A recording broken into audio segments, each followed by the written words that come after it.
Olá, na aula de hoje nós trataremos do teorema da superposição em circuitos elétricos em corrente alternada senoidal. Nós já vimos esse assunto anteriormente quando tratamos de circuitos elétricos em corrente contínua. Inclusive, a aula em corrente contínua foi para o aluno um pouco menos maduro, uma aula mais lenta. Então, se você tem interesse, vá na descrição desse vídeo que eu coloco o link para a aula no qual tratei teorema da superposição em corrente contínua. Em corrente alternada, vou um pouco mais rápido, parto do pressuposto que você é um aluno mais maduro. E o que diz o teorema da superposição? Que você pode avaliar a influência de cada uma das fontes no circuito individualmente, desde que todas as outras fontes estejam desligadas. Ou seja, você deve desligar as demais fontes de tensão, substituindo elas por um curto-circuito, e desligar as fontes de corrente, substituindo por um circuito aberto. Veja aqui esse circuito. Esse circuito foi o que resolvemos na aula anterior, que tratamos de análise nodal. Vou resolver aqui de novo. Vejam, eu tenho uma fonte de corrente e uma fonte de tensão. Vamos supor que eu deseje calcular essa tensão aqui, representada em verde, essa tensão U. Eu posso calculá-la, primeiramente, considerando somente o efeito, ou melhor, a influência da fonte de corrente, desligando a fonte de tensão. Ao desligar a fonte de tensão, substituo por um curto-circuito e calculo a tensão nessa impedância devido apenas à influência da fonte de corrente. Posteriormente, eu calculo a influência da fonte de tensão desligando a fonte de corrente, ou seja, substituindo a fonte de corrente por um circuito aberto, e calculo novamente a tensão nos terminais dessa impedância. A tensão total, essa tensão que é solicitada, depende das duas fontes, a de corrente e a de tensão. Portanto, será a soma das duas tensões calculadas anteriormente. É disso que trata o teorema da superposição. Para você entendê-lo mais facilmente, vamos resolver essa questão.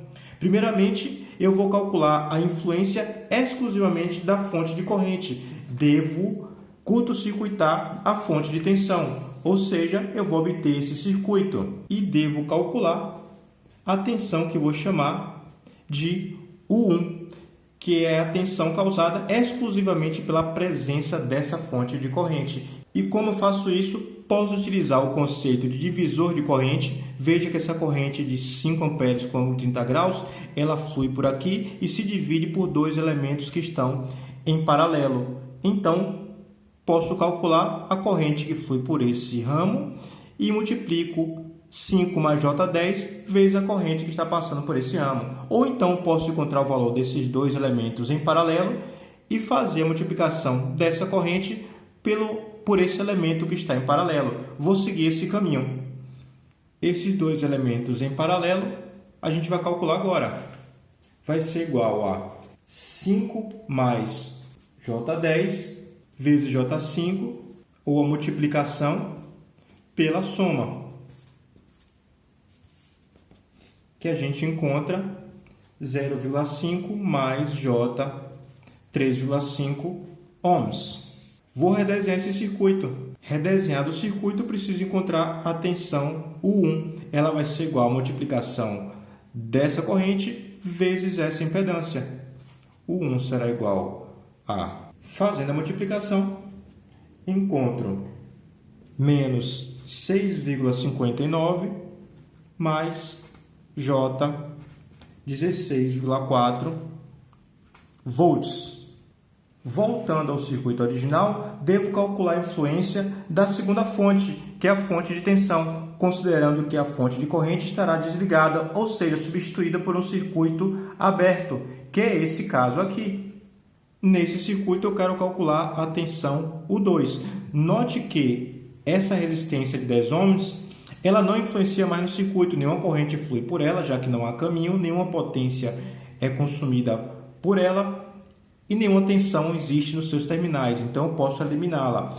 Sendo assim, a tensão U2 pode ser calculada utilizando o conceito de divisor de tensão. Note que eu tenho dois elementos em série e posso calcular a tensão U2 fazendo 5 mais J10 dividido pela soma dos dois elementos vezes a tensão nos terminais da associação em série. Vamos fazê-lo aqui. Então, o 2 será igual a 5 mais J10, dividido por 5 mais J10, mais J5, vezes 10 volts, que é a tensão nos terminais da associação em série. Isso aqui resultará em 7 menos J1 volts. Volto agora ao meu circuito original, no qual eu preciso calcular o valor de U. Quem é o valor de U? É a soma da tensão U1 mais a tensão U2. U1 é a tensão devida exclusivamente à influência da fonte de corrente, enquanto que U2 é a tensão devida exclusivamente à fonte de tensão. Vou substituir os valores aqui. U será igual a U1 mais U2 e, portanto, será igual a menos 6,59 mais J 16,4 mais U2, que vale 7 menos J1. U será igual a 0,42 mais J 15,41, que a gente pode representar também em representação polar por 15,41 com um ângulo de 88,4 graus. Tudo isso aqui, obviamente, em volt. Se você for comparar com a resposta que nós encontramos no vídeo anterior, que tratamos de análise nodal, você verá que a tensão aqui encontrada tem o mesmo valor encontrado com esse método do teorema da superposição. É isso que eu tinha para a aula de hoje. Espero que tenha entendido. Aguarde o nosso próximo vídeo. Até breve.